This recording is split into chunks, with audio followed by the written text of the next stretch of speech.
Oh, we were close. Yeah. We were so close to having a big old lull at that guy, Vish. Yeah. Because it was your fault that Man United played badly, because you're a Man United fan. And it reflects on you personally as well. It did feel a bit like that, like when Mark goes jogging in Peep Show, and the first couple of steps he's really arrogant, and then he gets a stitch. Do you remember before the live show, we did a Q&A? The live show at the Palladium? We've done loads, bro. Palladium, yeah. The proper one, the good one, the one we all talk about. But before that, we did a Q&A. Yes. And one of the questions was, why does Vish always duck out of the shows after Manchester United lose? Yeah. Now, obviously, that's not the case because it's scheduled ahead of time. Yeah, we don't just do the schedule the night before from the big bed that we all share. Yeah, exactly, yeah. I came close to it yesterday. Yeah. About 80 minutes, I thought... Could I leave it? It's, it'd be at the very least, it would be a 3-person show. That's doable. Yes. Were you practicing your little cough? Well, I do have a bit of a cough, but I thought, hold on, if I smoke 10 more of these, I could have a great excuse in my hands. And now look cigars at in a night. Now look at you. You are a mad for it. I am a mad for it. Manchester United beat Southampton 3-1, of course. Diallo it up. There That's we what are. I'm saying, yeah? A hat-trick for the lovely little chap to win the game for Manchester United right at the end. This was despite Southampton being pretty good. Yeah, they played like a Russell Martin team in theory for 80 minutes and then played like one in practice for 10. I see. Well, yeah, I mean, and that's the problem, Jim. It was that 10 minutes. Juric, the manager, said after the match, everything we did was perfect, but there is a moment that you have to be more evil and manage the game differently. We could not do that. And he said that, I've come from Italy, where essentially said, the home of shithousery and time wasting and all We've this got kind some of stuff. proper evil bastards over there. Yeah.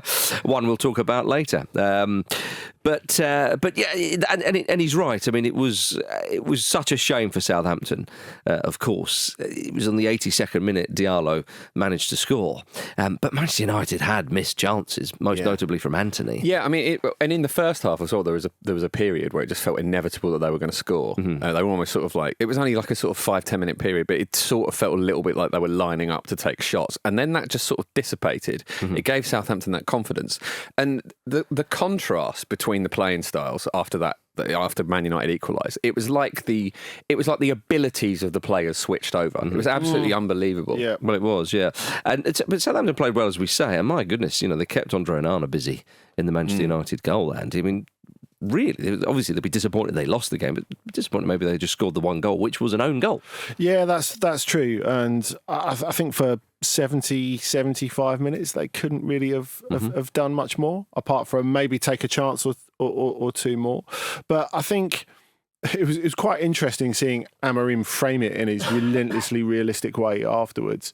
When he talked about his conversation he had with Sir Jim Ratcliffe afterwards, and he said, well, the result makes it better, but we'll just not talk about the game. The game doesn't even matter in this context, because I thought it was quite interesting how he framed, in terms of progress towards what he wants to do and what they're trying to do, almost the big games are more important than these games. We're not really going to prove anything, so just pick the points up.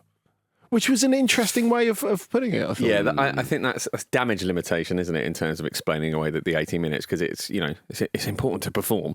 It's important to beat the teams you're better than comfortably, right? It is important not to be, not to be second behind a team who, going into this game, and certainly because of the result coming out of it, will be in a conversation for being the worst Premier League team ever of that era. Yeah, so, I mean, I don't think he's talking about that. I think he's saying you've still got to expect some unevenness, and this is a real dip in that unevenness. I think it's fair to say, and I don't think he's saying the performance isn't important, but he's saying to give yourself the right to work, you have to pick up those points no matter what, really, don't you? Yeah. And whereas if you look at a game against Arsenal or Liverpool, it's fine to say, oh, we've played well, there's progress, this is what we're trying to do, and if you take a point, that's fine. But with these games, just the points. And that's really all that matters. Did you see any progress from Man United last night? Well, they made the points, which gives them right to talk about that, doesn't it? Well, I suppose the progress... That's what it's about. The progress doesn't sound like a full-on yes, Andy. Well, I don't need to say anything about that. Why are you defending it?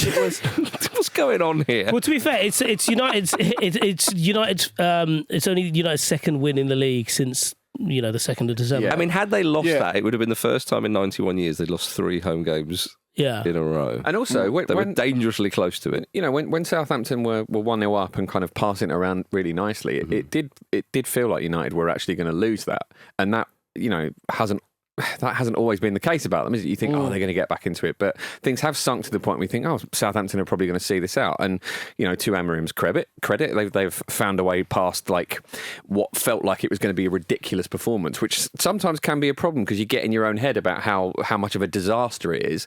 But they've worked their way through that, and in the last couple of games, they look really difficult to play against, which was essentially is the first step on a road to recovery when a team are in a situation like that.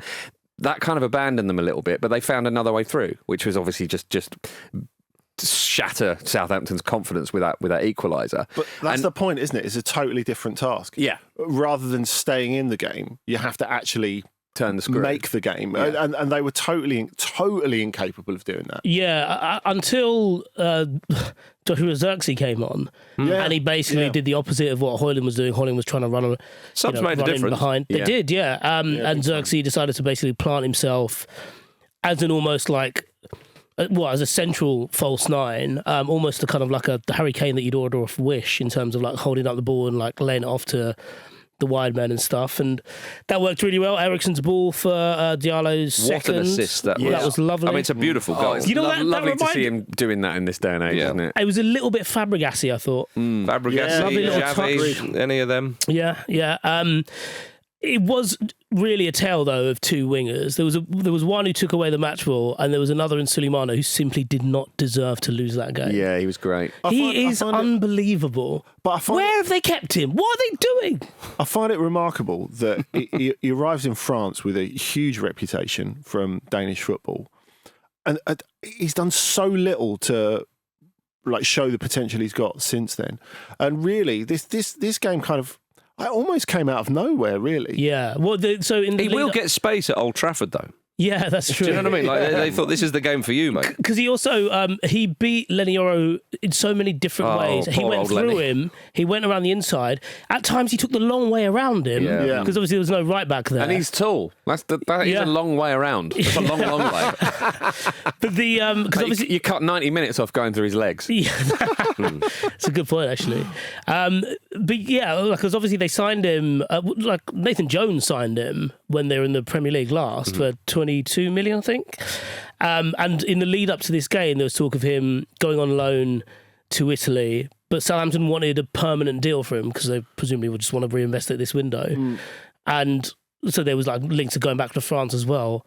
And now they must be thinking, should we keep him? No, I don't think they are thinking that. I'm thinking they're thinking that's happened at a very opportune moment, and we should be able to get this over the line. So we've got time to still spend the money. I suppose because I think that the interesting thing when you look at Southampton in this, when you look at the match itself, when the equaliser goes in, or when they give away that daft last goal or whatever, it kind of feels like none of it really matters. Because they're just gone. They're totally gone. Yeah, so if they try and hold on to him and sell him in the summer, they get less money than if they try and sell him now, is what you're saying. Yeah, and he's got time to have another 10 bad games as well between now and the end of the season. Yeah. So, yeah. Hopefully none of them are on TV.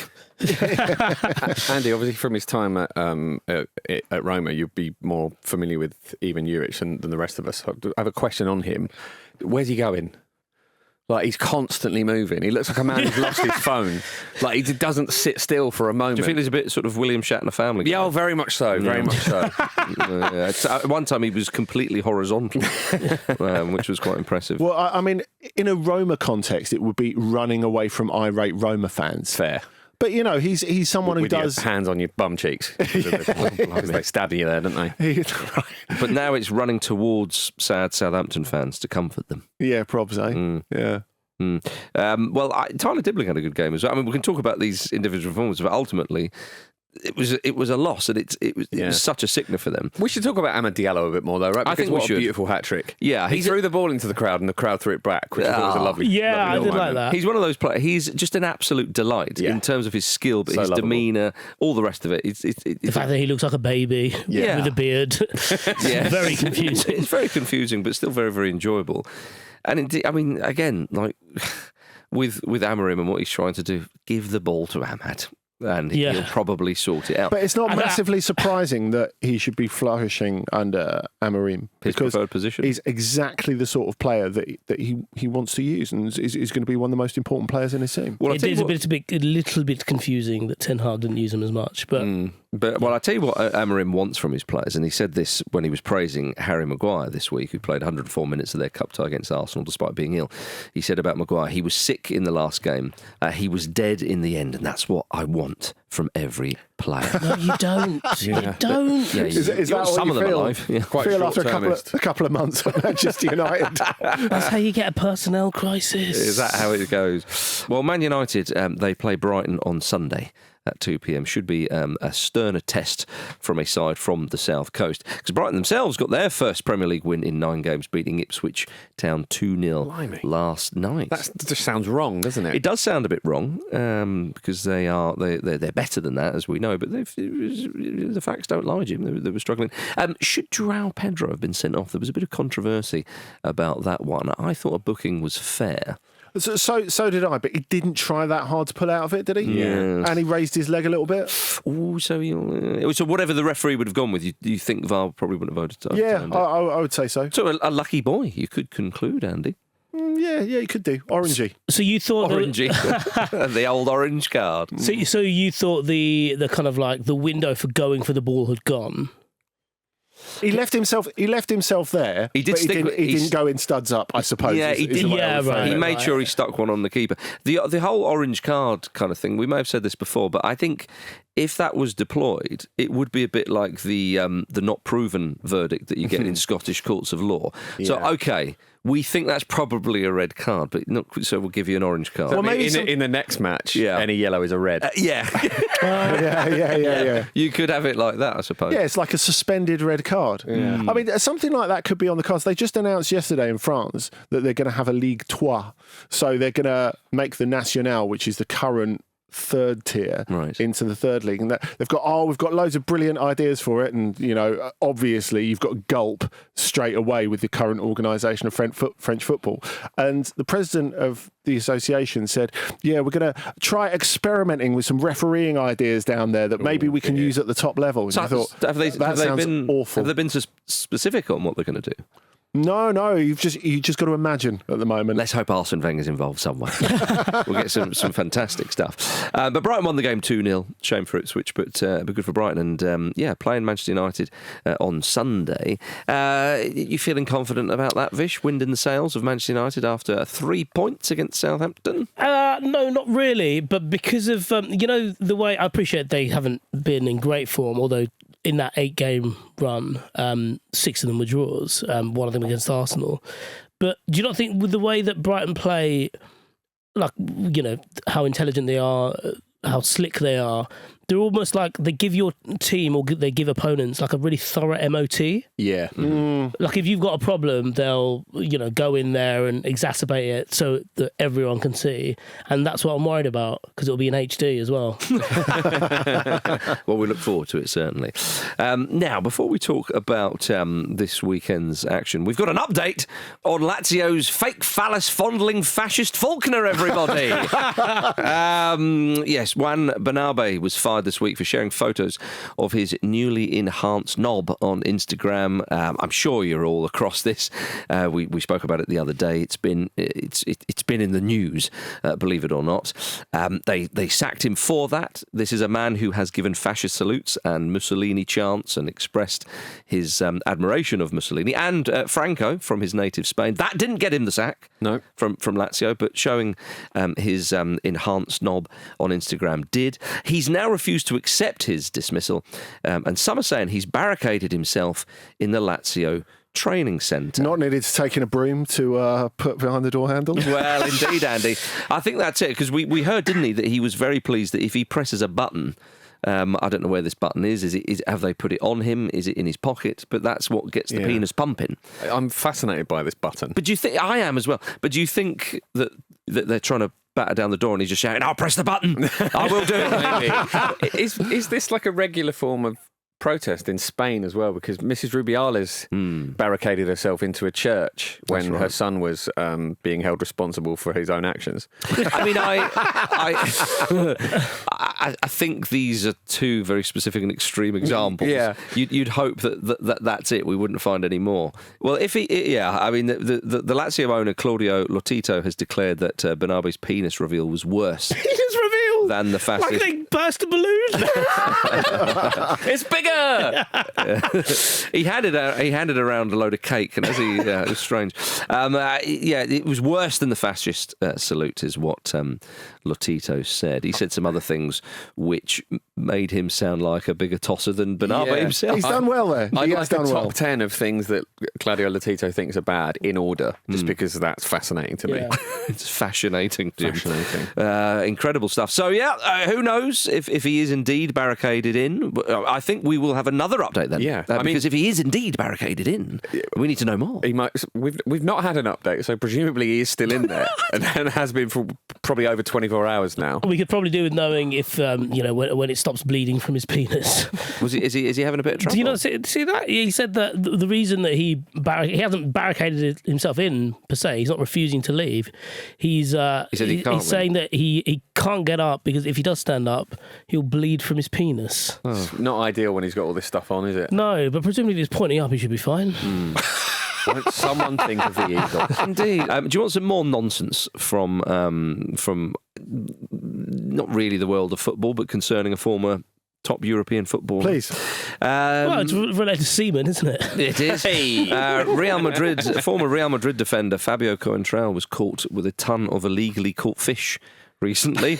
It was seized by police in the Povoa de Varzim in Portugal because he doesn't have the right licences. Yeah, that makes it sound like he just had stolen a ton of fish from somewhere, but he is. It does make it sound like that, doesn't it? Like he was wearing a balaclava. Yeah, he did catch them. Obviously not fair and square because he doesn't have the license. Not entirely alone. But just according to him and the fish, was it shellfish?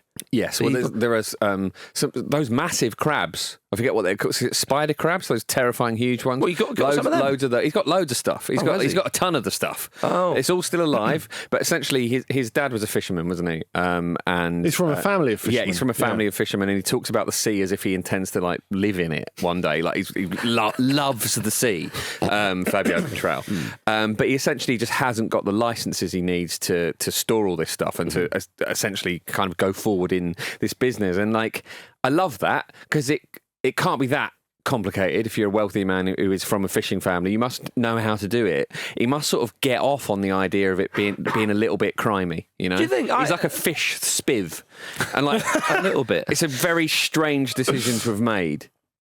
But I reckon he thought, because he talked about his family being at one with the sea and all that, and I think he didn't. I think he's unaware of the whole licence thing. Or do you think he just feels like he's entitled to it because his family did it? Maybe. Yeah, I think there's some of that. I can't think of anyone though who I'd rather buy smoked fish off.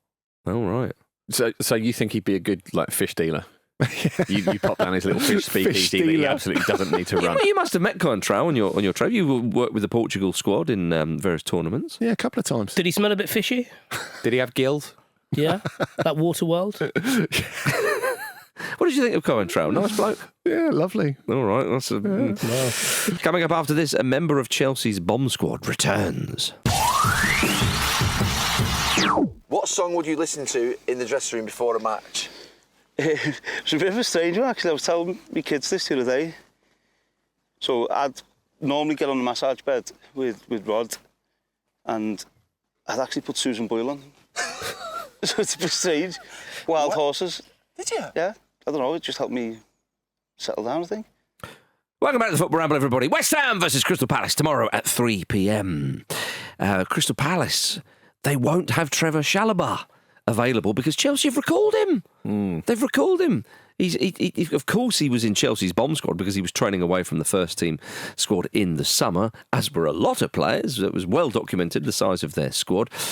But Chelsea have now brought him back in to cover injuries. I mean, if you're Chalobah, Vish, how are you taking this?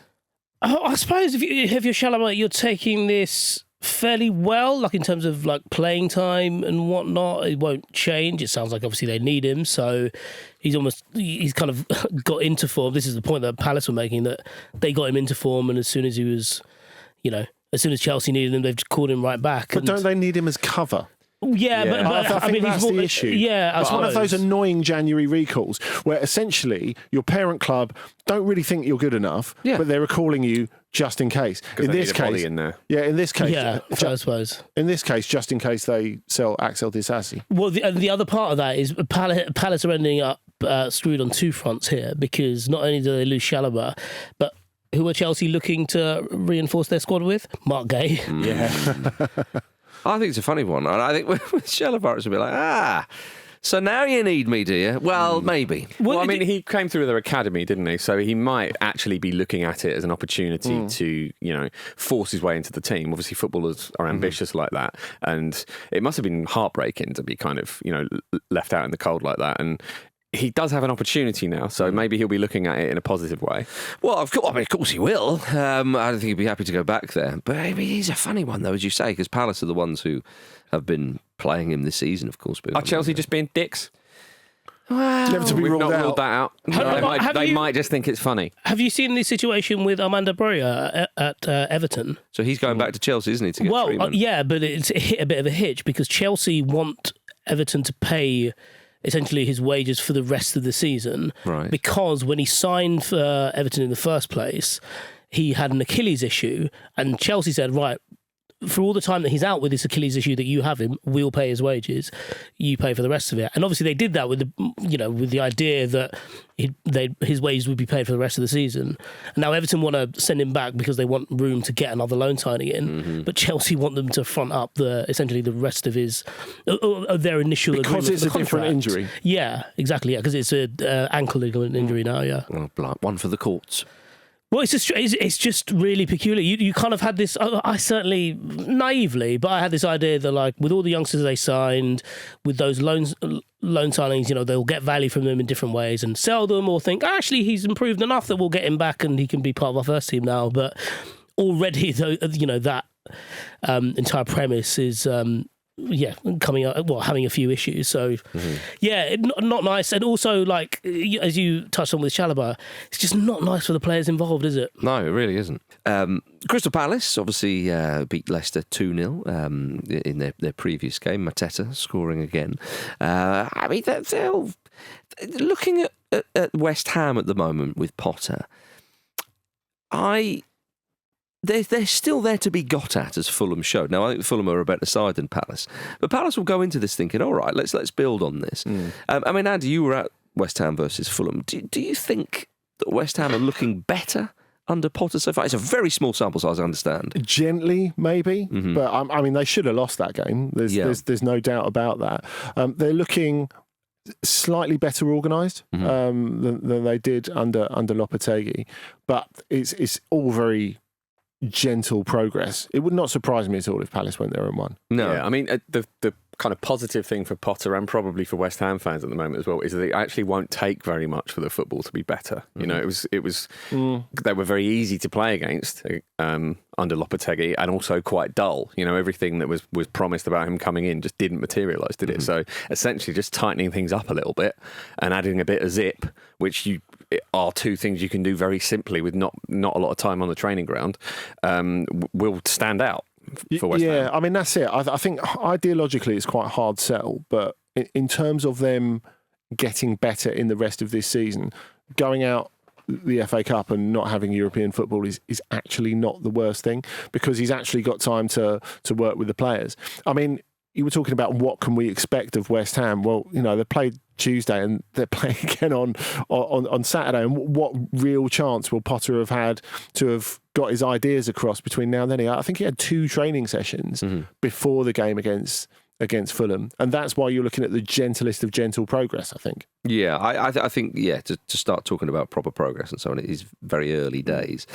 But Palace, though, little bit of an upturn in fortune from them. How do you see them at the moment, Andy, under Glasner? Because started the season quite poorly. Much was made about them not carrying on the good form, of course, at the end of last season. But they've picked it up a little bit. Yeah, and I think what Palace have done really well is to stick with Glasner after that difficult start to the season, because I think if they're looking to build something, eventually they will hope towards European qualification, or with that logjam at the top of the Premier League, I think it's very difficult and complicated to do that. But to build something interesting and sustainable and eventually hope to overachieve, I think he's the right person to be in charge. But bear in mind, at the start of the season, you had no Eze because of injury, Elise had left. It was the wrong time to judge them, and many of the performances were better than the results. So I think they've stuck with them, and they've got what they deserved over the last couple of weeks. I think they're quite a formidable opponent for West Ham in this. They feel a lot more together over the recent weeks. Gentlemen, before we talk about Newcastle versus Bournemouth, have you seen this just in? Erling Haaland has signed a 9.5-year contract with Manchester City. What do you think of that, Vish? I don't think I'd be around to see the end of that. The way you live your life. That's quite jarring. Yeah, well done. What is it? I'd like. You'll be in your 50s by the time that ends. No, I won't. You got me worried there. I was like, oh God, what? Get the fingers out. Yeah. I mean, well done them. Like, I really don't know what to say about that. It's kind of ludicrously Dear Lord, long. what a sad little life, Pep, is what that sounds like. It's a bit, yeah. I reckon in that time they'd have 4 other managers, maybe. I mean, he's not going to be there for another. They're essentially just. Are they ensuring they'll get a world record fee for him if he does go? They don't want him to go on a free to Real Madrid at some point in the future. Yeah, Well, that's fair. Surely that's it. I mean, that was never entirely likely anyway. Oh, was it not? I don't think. No, not on a free. But what they've done is they've removed the previous release clause. There is, it seems, another release clause that comes into effect in 2029, which is for a very, very substantial sum. Going back to what you were talking about, world record fees, Jim. Although obviously no one's got the money to spend a world record fee at the moment, And it might be cheap. Maybe the way that'll be- football inflates, it might be cheap. Yeah, exactly. Exactly. You don't know. It's a bit like when Neymar went for the world record fee. Barcelona had put that fee in his contract where they thought, yeah, no one's going to go up to 222 million. And every subsequent buyout clause by Barcelona has been 1 billion. It's all a bit Doctor Evil, really, isn't it? But I think when you look at this, it's interesting because already we're starting to look at, and with the younger players that Manchester City are bringing in this month, with Kuzanov and Marmoush seemingly on the way now as well, we're thinking about City beyond Pep, which is good for them and good for him. Rich Jolly wrote something interesting on X, actually, where he said, bad news for Sergio Aguero, whose record is going to be beaten somewhere in the late 2020s. Or, if City end up in the Championship, maybe in about 3 years' time, I don't know. Nothing like an 80-goal season to get you closer to the mark. It's interesting that He won't beat Mitrovic's record.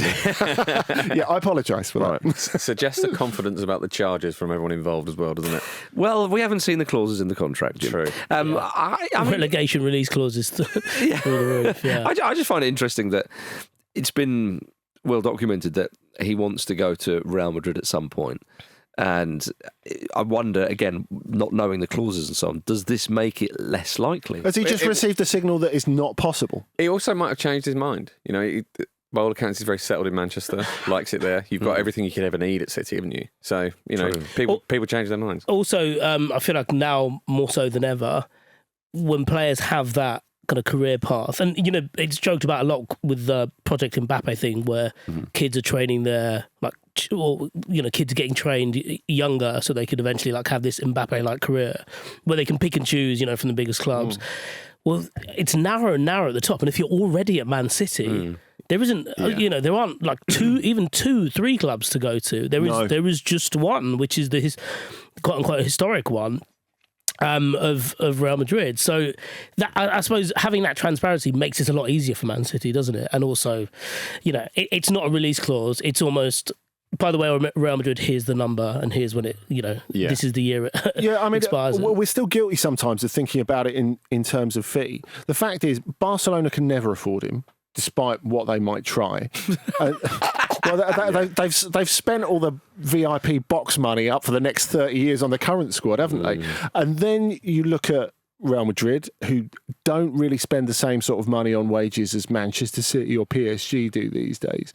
So if you want to be paid as you're currently paid for your efforts, I mean, Real Madrid's a dream move until someone says, do you fancy a 50% pay cut? I don't know. True. Well, in 9.5 years, if he does run down his contract and still at Man City, he can always then go to Al Nassr and presumably still be able to play up front with Cristiano Ronaldo. We move on to Newcastle United versus Bournemouth tomorrow at 12:30. Newcastle easily beat Wolves 3-0 on Wednesday. And guess what? If you hadn't seen, Alexander Isak scored a couple of goals. He has now scored in 8 consecutive Premier League matches. Only Ruud van Nistelrooy, who scored 10 across 2 seasons in 2003, and Jamie Vardy, who scored 11 in 11 consecutive matches in 2015, have bettered this. Talking of unaffordable strikers. My goodness, he is irresistible. He's brilliant, isn't he? Right now. Best striker in the league, and we're including Erling Haaland in that at the moment on current form. Would agree, absolutely. At the time of recording. At the time for this weekend. Yeah, I think this is an absolute brilliant bit of scheduling here for this to be the 12:30 game, because they're two teams that are really enjoying their football at the moment. Like, you can see the weight of pressure on some teams at this stage of the season. I think both North London clubs, both Manchester clubs, Newcastle and Bournemouth are just floating on air, aren't they? Yeah. Just enjoying it so much. Real high quality from both of them. This is a really interesting kind of test of both teams' form, actually. Do you think it's like Christmas morning where you want to get out of bed to play really early? Yeah, very much so. Although if you're Bournemouth travelling for that fixture, what time would you have to leave? I mean, there's out of bed early and there's out of bed early, isn't there? Oh, no, sorry, I meant fans, yeah. Oh, right, I see. You'd have to leave properly early. Make a weekend of it in the fine city of Newcastle. Good, yeah. Take the train as well, a couple of nights hotel, close to £1,000, but definitely do it. This is, I actually looked at this and I understand why it's the morning kickoff, but I thought it had real kind of an evening kickoff energy. It is an early afternoon kickoff, I have to say. It's not a morning kickoff. Well, sorry, yes, of course, yeah. But I love the fact that both wings are essentially the highlights of those two teams. You've got, Anthony Gordon and occasionally Alexander Isak on Newcastle's left, and you've got Kirkez and Semenyo on Bournemouth's left. And it's the idea that they kind of run parallel to each other, and it's like, we've got to just do better than what they're doing over there. Yeah, it's a straight shootout, isn't it, between those wings. I mean, Gordon's been in fine form. The way him and Isak have clicked, it's absolutely incredible. Newcastle have won 9 consecutive matches across all competitions for only the 3rd time in their history. Of course, Kevin Keegan's entertainers were one of the other sides, and Rafa Benitez's championship winners are the other one. So it shows you the form, and it just seems crazy that it wasn't that long ago where a number of people, including ourselves, were thinking, you know what, if Newcastle drift a bit, how could be under pressure come February? Hal's brilliant in that situation, though, isn't he? He's done it so many times. But that felt different because this was the first time where people around the club and supporters in the city were thinking, Eddie Howe might be in a bit of trouble here, and Eddie Howe might not be the person for the job. Yeah. So the noise from outside doesn't really matter in a footballing microclimate like Newcastle. But for the first time, people who actually do know the club intimately were thinking, right, he might be running aground here. And it's the ultimate response. And it seemed mad because, you think they had a lot of personnel issues with injuries and stuff. And, he came out, didn't he, before that Liverpool game, the 3-3 draw with intensity is our identity. And is that what he said? Yeah, and you thought, I don't know, with the moments where Newcastle have run into trouble under him, it's because he doesn't know when to take his foot off the accelerator and doesn't know when to take it easy with the players, and that you can't max out all the time. But actually leaning into that side of their identity, remarkably, over a spell in which there are tons of fixtures over Christmas and New Year, has worked really well for them. It has. And moving Tonali back, as much has been made of it. That's been the key. It's funny when you just unlock a little tinker and suddenly, boom, it clicks. And the 3 of them, again, much has been talked about, Joel Linton and Guimaraes and old Tonali in there. I think has just it's such an engine room, but an engine room with a bit of class and creativity as well. Well, they're all complementary. They're all very different players. And I think the interesting thing if you played Sunday morning football and you came up on the Sunday morning equivalent of those three, you're a little bit tired from the night before, and you looked up and you Gordon Bennett. No amount of coconut water is getting you through that. It's the most frustrating parts of playing in midfield in Sunday League, because you've got Tonali, who you think I can close him down and the ball's gone. Yep. You've got Guimaraes, who he'll just nutmeg you. he will just make you look like a fool. And then Joe Linton hammering you in the back. Put you on the bruises for weeks. Yeah. Just new bruises arising all the time. Yeah. And after he's finished the game, probably goes on a 10-mile run with his dog. Yeah. But I think that the thing about Tonali that's really interesting, and we always talk about the amount of football that players are playing. If you look at his running numbers, they're amazing. They're amazing. And you know what? It turns out that having a year to adapt to the Premier League when you're not playing in it much is really good. And the best part of a year off will do you the world of good. Indeed, Addy. Indeed. Bournemouth will have their work cut out for them to try and stop those guys. But, Bournemouth themselves in very good form. They're unbeaten in 10 matches. So, as you said earlier, Jim, it's a fascinating encounter, and joyous that it'll be on TV. Right, coming up after this, can David Moyes find some inspiration from Fizzer? Everton v Spurs, Sunday at 2 p.m. After their poor display against Arsenal, Ange is under even more pressure, Vish, you would say. I don't know that it's pressure that he's feeling right now. Did you hear him after the game? Well, I mean, but do you hear him after most defeats, particularly like a derby defeat? I think he's always going to be full on. And I think the only thing that's stopping the proper pile-on is the fact that they're still in 3 cup competitions. But I think it's one by one. If he does lose one, then kind of the shield that's protecting him from the full force of, I suppose, the first Spurs fan base, because it does feel like a lot of the heat is more on Daniel Levy and ENIC rather than Postecoglou. And interestingly, I think Levy and ENIC are actually fans of Postecoglou because of, I suppose, how transparent he is. And so I think he's shielded a little bit, but it does feel like it's coming. Yes. I guess there's nuance to that as well, because just because he's feeling the pressure doesn't mean a complete sort of peak of pressure is there. Of course. That's the difference. So he clearly in recent weeks has become more irritable, less affable, all those sort of things that happen when you've got a series of negative results. But whether that means his job is actually in danger is a different question. 100%, yeah. And I suppose that's what he has to retain. I think, the Spurs fan base, there are, essentially 2 factions at the moment in terms of ones who are like, just honestly trust this bloke, and the others who are like, plan B, any chance, lad. Yeah. Like, Did you involuntarily say trust this bloke there? I did a little bit. I was like, because it's not, but it's as much like trust the process as trust the personality, isn't it? Yes. Because I think the thing that Ange has, certainly I've fallen for, and I make no apologies for that, is the idea that you can do things differently. And I've said this many times before, I find it really enjoyable, but it is not my club. Got my own troubles. But there is an element of like, if you are a Spurs fan, you can enjoy it, but you can also, you're right to say, please, can we just stop giving away chances? Well, it's summed up by this. They are the second top scorers in the Premier League. Only Liverpool have outscored them, and we know Liverpool have been the form side in, you would say, European football this season. And yet Spurs are 14th. They're 2 points behind West Ham. And West Ham's poor season has been well documented. They've changed the manager, for crying out loud.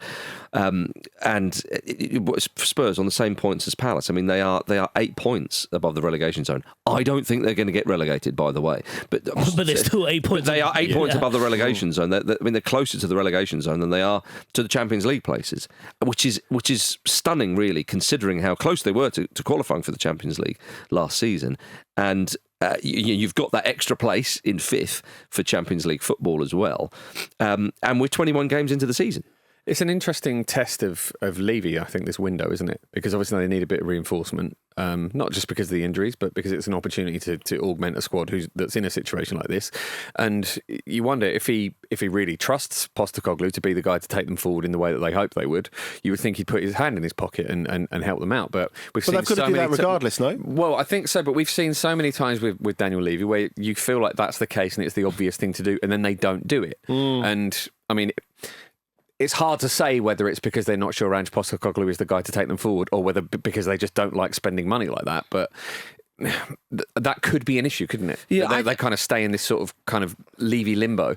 I feel that whatever they did in the transfer market, realistically, in the January window, I don't think it's just going to change much. I do think that they will probably part ways. I wouldn't argue that. Yeah, I think they will part ways with Ange in the summer. I don't think that's really on Ange largely, although of course he's the manager, so he takes some of the flack. There are some Spurs fans now who think, well, he won't last till the summer. I wouldn't want to put a percentage on that because that would be ludicrous. And I feel for him because I think he is a decent manager. He's been a breath of fresh air in the Premier League. Blah blah blah blah blah. Okay, he's a bit crotchety, but who isn't? If you've got the English media asking all these questions and firing at you, so I admire his patience actually sometimes. But I think with Spurs, it's such a poison chalice now. Yeah, but I think. And this is purely anecdotal because it's relating to Spurs fans that I've talked to in the last week. There is a sense from some of them, again, the ones that I talk to, that they're not that arsed about the league now because of the injuries. You went into the details about it on in the reacts after the North London derby, but there is a sense that because they're in 3 cup competitions and he has been so open about this, I always win something. Yeah. That's clearly his focus with all the, the injuries and the illness that they've now just gotten over. But is it the clubs? Because like I said, no, of course. But I'm purely just talking about it from a fan perspective because I think you go there and. Obviously, at half time they get booed when they're down, when they're behind. They get booed at full time when they lose. But weirdly, there are moments in those halves where they're all into it. Like there is a buy-in there. Apart from when it's like, fuck's sake, that's the result now, isn't it? Yeah, and I think that is the issue. As I said a couple of months ago, and obviously their form has got markedly worse in terms of Premier League results since. If this is a season where the Premier League gets an extra Champions League place, whoever misses the 5th spot, be it a Spurs or a Villa, it's quite hard to justify. Yeah. And especially Spurs with that stadium and the level of expectation created by them getting to the Champions League final in that first season. Imagine if Bournemouth get it. And Spurs took their best striker off them. Yeah. You know what I mean? For that amount of money. I mean, it'd be crazy. You're absolutely right. It's a great show. But the thing is with Spurs, talking about the cup competitions, the one that honestly... they should really be behind is the Europa League. Yeah. It'd be a fantastic victory. You look at the two informed sides, isn't it? It's Athletic Bilbao, who are obviously a decent side and having a good run, but Spurs can match them, and Lazio, who will be crestfallen because of the Alpinist bloke. So they really. They should be. Imagine that. Just derails their season entirely. Yeah. I would love that. If they came out for the Europa League final, they all took their tracky tops off and they had a picture of him and the eagle on the t-shirt. Imagine that. Fully erect. Imagine the tifo. That would be superb. Yeah, you could slowly... it would work so much. Or the opposite could be true. They've not been able to train at all because he's taken over the entire training complex now. No one can get in there. No, what they should do is, with the tifo, they have it all ready, and then Ange walks up to the fans, someone hands him a button, he presses it, and then he walks away and it goes down. Then he goes down. Like one of those wavy hand guys. Just like that. But the button only works in a certain radius. You can't be like, someone's got the button in Spain, he's in Rome. Well, who knows? We know so little about this button. That's true. If it operates by Wi-Fi, there's no chance it's working in a football stadium. No, you've got to be really careful about it. I think it's 2 people with keys on opposite sides of the room turning at the same time. Yeah. I realised that I said at the start of that, the penis penis bloke. It doesn't really narrow it down, but I think you all got the picture. Anyway, back to Everton versus Spurs. What about Everton themselves? I mean, David Moyes said he's already burnt out trying to find solutions for their lack of goal scoring this season. What a ringing endorsement for Dominic Calvert-Lewin. I mean, Spurs, as we say, second top scorers in the league. They've scored 43 goals in those 21 games, which, as a standalone statistic, is very impressive. Everton have scored 15 goals in 20 games. My goodness. I mean, only Southampton have scored fewer with 13. And it is true. This is, with Sean Dyche, you can have an ounce of sympathy maybe where he thought, right, we are just going to draw our way out of this relegation battle with Jordan Pickford being in such imperious form. I mean, it's not a long-term strategy. There's a bit of bit of good fortune needed. Surely the idea there was more like our defence will be the platform we build things on. Yeah, but we'll did you see win games 1-0? Have you seen how busy Pickford has been recently?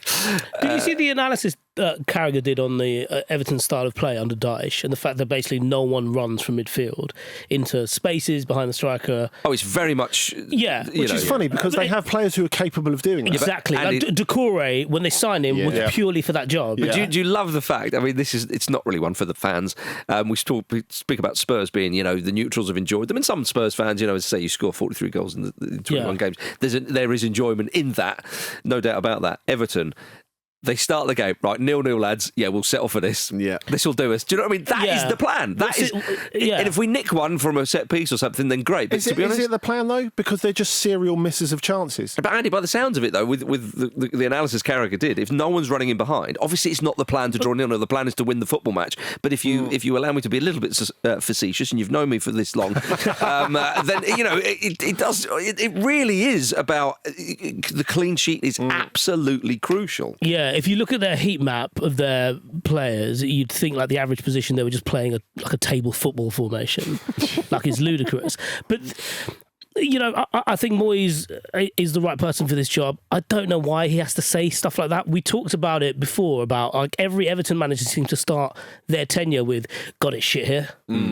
Oh, God, this is good. Oh, you are not going to enjoy this if you're an Everton fan." Well, you know that. Like, Moyes knows that going into it. Why is he... You don't need to say that. It doesn't need to... I think he's currying favour with a lot of journalists by saying that. I think he's like... Maybe. I mean, he's big. He will be asked about it a lot. They've scored 2 goals in the last 11 Premier League games. But you're brought in to find a solution, aren't you? Fine. Yeah?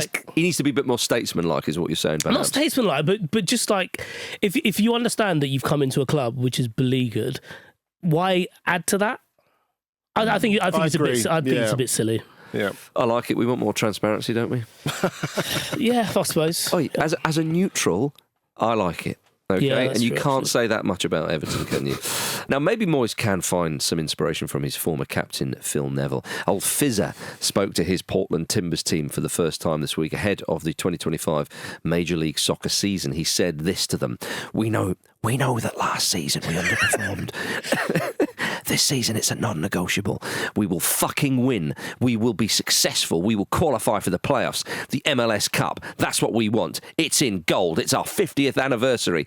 Nothing better than winning the MLS Cup in our 50th anniversary. My goodness. Churchillian it is. Are you not entertained? Rousing. Marco Royce is sitting there thinking, I signed for the wrong West Coast club, didn't I? Oh, Andy, if they make Gladiator 3, come on. Right. The belts are on the line, and it's time for this. Dean Smith also says you're an encyclopedia of football. A what? An encyclopedia of football. I don't know what that means. Yes, it is Jack's Encyclopaedia. Last week, Luke beat Marcus and Pete 2-0 in a friendly. Vish beat Luke 2-0 the week before to unify the belts. It's a simple game of categories.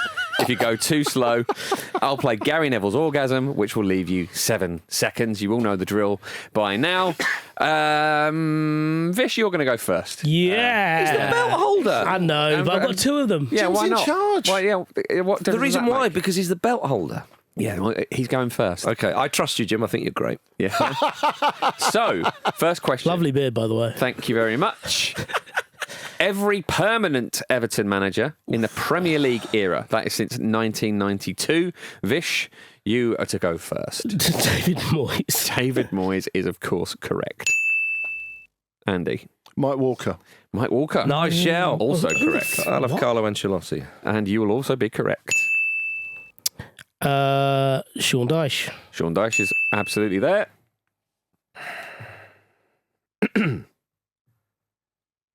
Whose go is it? Yours. It's yours, Andy. Oh, shit, is it my go? Sorry. Gary Neville in for that. Come on. For that. You know what? I think I will actually. Will you? Yeah. You can go this. You're never getting it once you've been Nevilled. What? Andy Brassel. Frank Lampard. That was tame. Tame stuff from Andy Brassel. And of course, Frank Lampard is right. Marco Silva. Correct. Sam Allardyce. Oh, yes. Roberto Martinez. Well played. Very good. Ronald Koeman. I was waiting for you to say Ronald Koeman. I've missed it. Walter Smith. Correct. Nicely done. Yes. Getting tricky now. Oh, come on.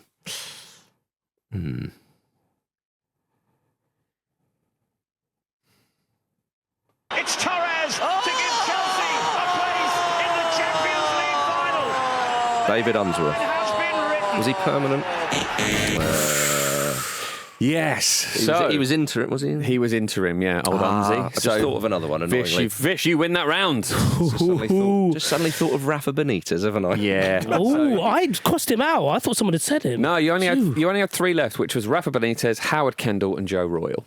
Joe Oh, Royle. lovely touch. Yeah, Should've got Joe. all of them gettable if you kind of think of the Panini sticker books. Yeah. So the second question, Andy, you're going to go first on this one. Okay. Arsene Wenger's last starting 11 and flipping heck. bench for Arsenal. I'm sure you all remember that was a 1-0 Premier League victory over Huddersfield Town in 2018. Long time ago now. So Andy, you are up first. Oh, this is full of pit holes. Pit holes. I suppose every pit is a pit hole, isn't it? I'm going to have to. Yeah, go cut you on, down go on. soon. It's Torres to give Chelsea a place in the Champions League final. Rob Holding. Has been written. Oh! Go on, Correct. Brass. Wow, Go on, fair Brass. play. Hold it out there. Danny Welbeck. Danny Welbeck was indeed on the pitch. Involved. It's a squad, yeah? Yes. Aubameyang? Aubameyang was in there, yes. Andy, back to you. Bernd Leno. Bernd Leno. That's too early, isn't it? was no, yeah, too early. So that is wrong. Andy, you are at. I would like. Can't think of his name, so I'm gonna have to go. That is going to be key. It is going to be key. Had he already moved on? Lauren Koscielny. Lauren Koscielny had already gone to Bordeaux in quite acrimonious circumstances. Just hand it. So is this me for the win? Yeah. It is. I mean, if Aubameyang, then it must have been Lacazette. Yeah. How boring. Oh, sorry, everybody. Oh dear. That's you grumpy for the weekend, isn't it? Hold up. So Luke makes a big song and dance about me, ducking out for a month. I mean, entirely fair, to be fair. So I beat him 2-0. And Yeah. this week I've beaten Marcus 2-0. Yeah. Well, and Andy's absolutely just laid over for you there for some reason. Who's okay. the Do you want the other bloody players? Spanish defender? Monreal? Is that him? Bellerin? Monreal was in there. Hector Bellerin was in there. Hector Bellerin. You got Aaron Ramsey, Alex Iwobi, Ainsley Maitland-Niles, David Ospina, Eddie Nketiah, Granit Xhaka, Henrik Mkhitaryan, Joe Willock, Matt Macy, Per Mertesacker, Saad Kolasinac, and a pox on his name, Skodran Mustafi. Mustafi, nice to hear his name. No, it's not. Oh, dear. Yeah. Well, there we are, everybody. Another win for Vish, who cannot be beaten.